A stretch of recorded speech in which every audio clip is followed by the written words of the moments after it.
Hello everybody, my name is Matthew Budney, and in preparation for the upcoming campaign that Matthew Gooch and DGS is getting ready to start on the 1st of November with both in-person and tabletop simulator access for those who, Mr. Potter, Chris Jackson, Chris Reedy, some of these others who just don't have an opportunity to play, another player due to their location, or like myself who have different work hours who can't really play during the weeknight. So we get tabletop simulator access and availability for this campaign, and I'm working with Matt Gooch and Matt Green to make so it's actually this trio of Matt's doing this. Anyway, several people don't know how to get a Freeband built and ready to go for a campaign. Now, to do this video, I am using old information. So what you're seeing is an example of, not the correct example for what Matt Gooch will be doing for the campaign. I'm using literally, as you can see here, the Into Darkness beginning October 8th. This is literally last year's campaign at this time, okay? Which literally started 2 days ago last year. But a lot of the information, the idea behind it is the same. It's just the particulars behind it are different, okay? First things first is we have to do a free band of 150 gold. Now, I'm going to do Herodellin because Herodellin are fun, they're easy, and I want to do a very thematic Tanar list. Now, why Tanar? Two reasons. One, Shield Bash. Your leader is a D12 with the Shield Bash. It goes down 2 die levels, goes to a D8, 2 attacks. Very, very offensive, and still having 2 parries at D12, really, really good. Caster. I want a Wandering Wizard. Reason why? We'll get to in a minute when we get the Wandering Wizard spells. So, we're going to go with a Questing Knight of Tanar. Again, Shield Bash, parry, very simple, but for 30 gold, you sure as heck can't go wrong. We're going to do an Apprentice Knight of Tanar. Why? Again, parry, Sergeant with Muster, we're going to deal with that. And then, again, Shield Bash, same as the Questing Knight. And we're going to go with 1, 2, 3, 4, and there you go. 150 gold. 1, 2, 3, 4. So there you go. For followers, so you get the High Quester at there. Not Wandering Wizard, sorry. I screwed this one up. I don't want a Wandering Wizard. I want a Wandering Bard. That's where I screwed up. Should be 5 Muster Archers. It's like, wait a minute. I know this was, my thoughts were wrong. So we get 5 followers, 4 total heroes. Now, first things first. Now I'm going to move this to the side just so it's out of the way. But we're going to go over to the campaign sheet. Now, I will post this on the Freeblades and Sleeping Garage, so players will have access to this. But this is something I took the basics and I added all the free bands. Of course, I haven't kept it up. It's about a year out of date, but I've got all the free band stuff. So, like right now, of course, we know we've got the High Quester of Tanar. Highlight it all, copy, go to there, paste it. We have an ally. We know we have the Wandering Bard, 25 gold. Goes in there. We know for Herodellin, we have the Questing Knight of Tanar.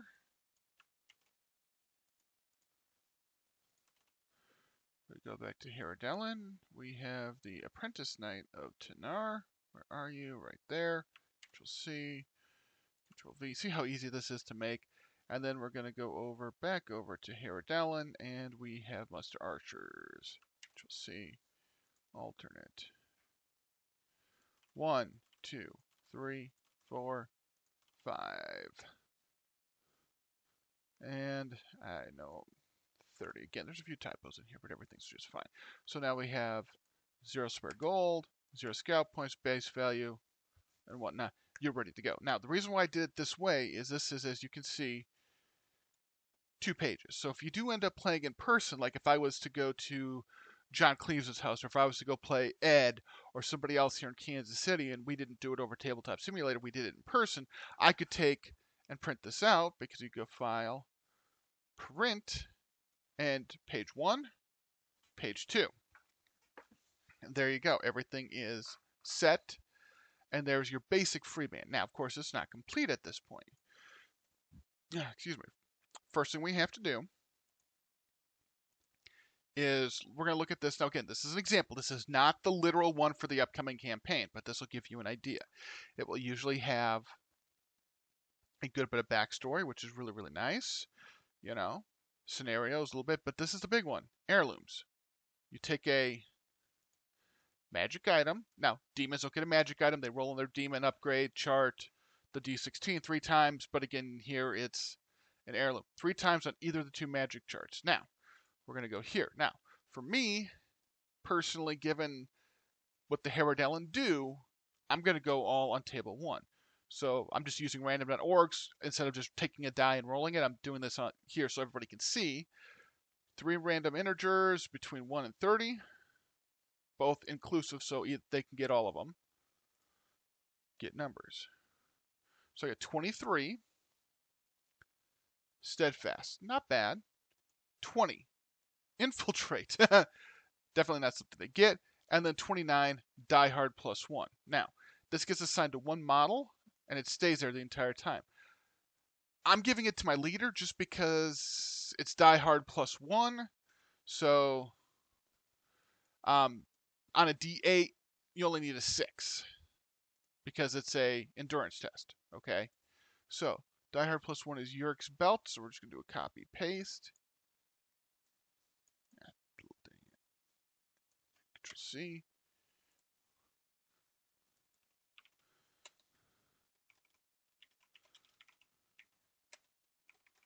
Die Hard 1.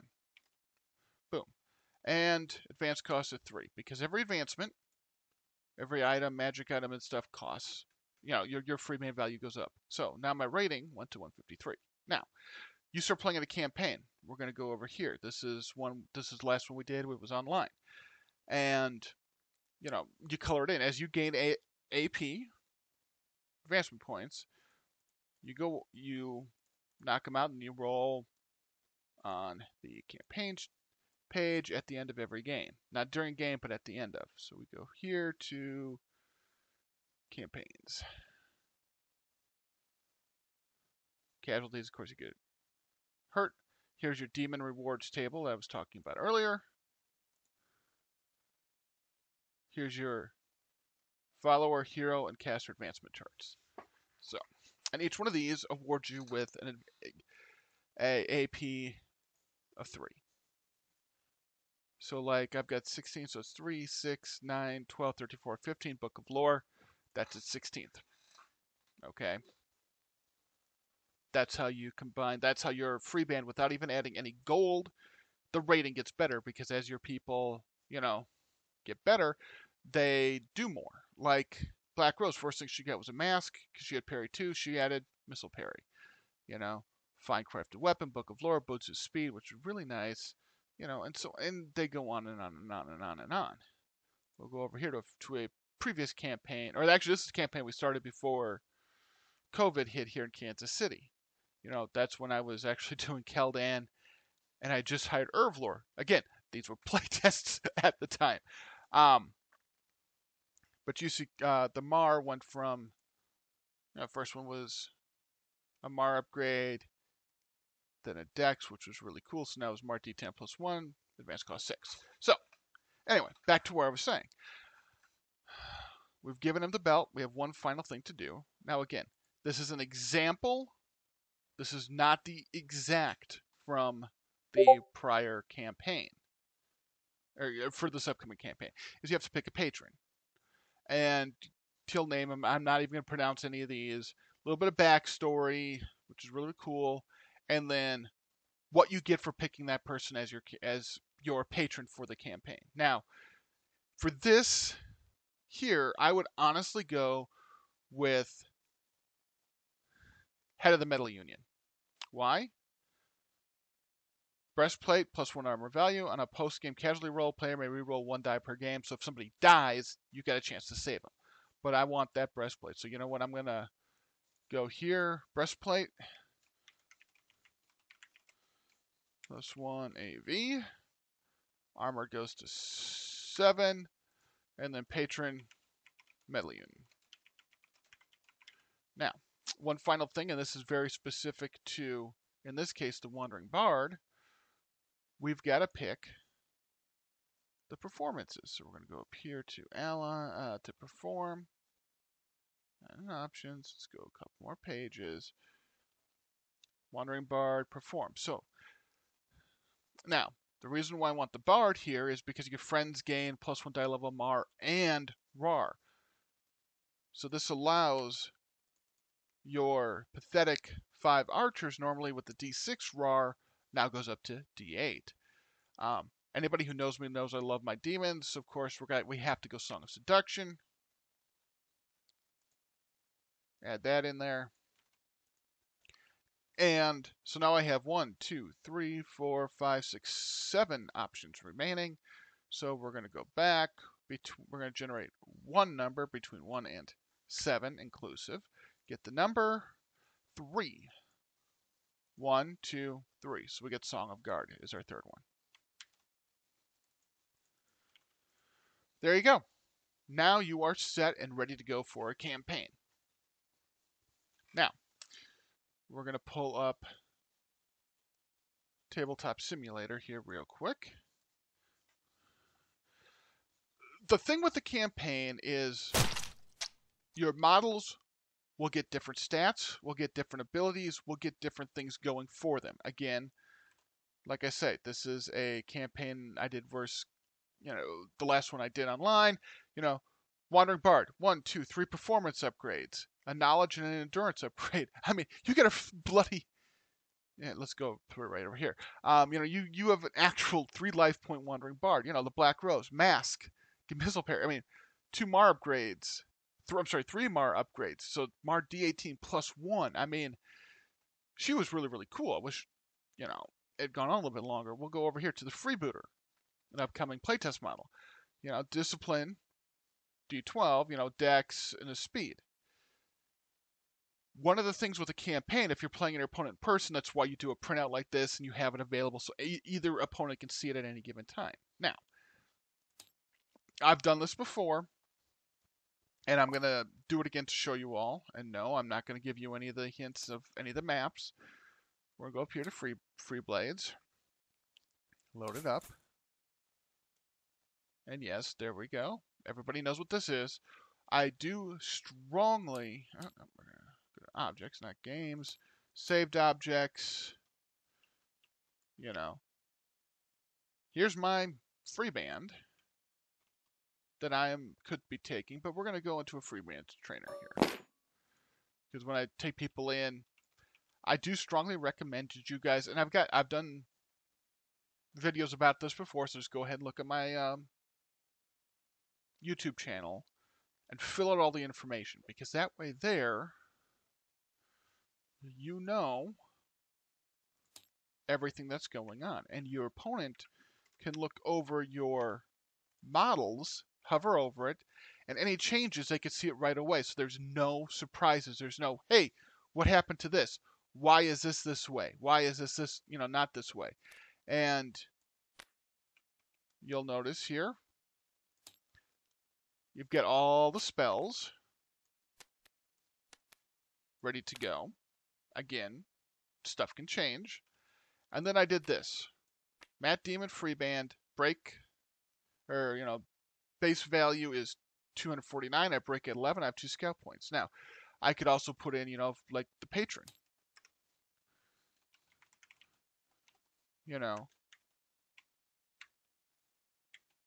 Gold. And in this case, it would be an FV for Freeband value. How much gold do I have left over? Stuff like that. You put all this out here so it's available for your opponent at any given time. It's just quality of life stuff, folks. Your opponent doesn't have to go looking for stuff. Now, they may not know, what, large target does off the top of their head. It's +1 to Mar to hit it, Or going up against the Ventarks, what's nimble? You look at the Zarfanax, If they don't know what marksmanship is or how it works, especially in conjunction with phase shift, that's when you have to explain it to them or talk to them about it. Or you look at the Vineling over here, really, really cool, Warbeast. That's something that doesn't really come up all that often. Well, what does Warbeast do?